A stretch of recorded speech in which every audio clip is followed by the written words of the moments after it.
what to do when your key is stuck and is not gonna turn anymore.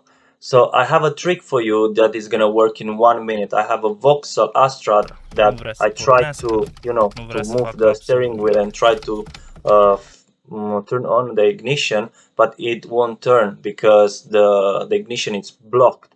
And I found out on internet a trick. This is you remove the little piece of rubber. I replace everything, but you don't need that. And then what you need to do is to move this little clamp. You need to move that and you need to push it up and to keep it up, because when you put the key inside and you push that in, the ignition is gonna push in and it's gonna turn. And I'm gonna show you just now when my colleague is gonna push, and after a little push and it's turned and the engine is start. Boom, voila. So this is how you can turn your ignition in just 1 minute.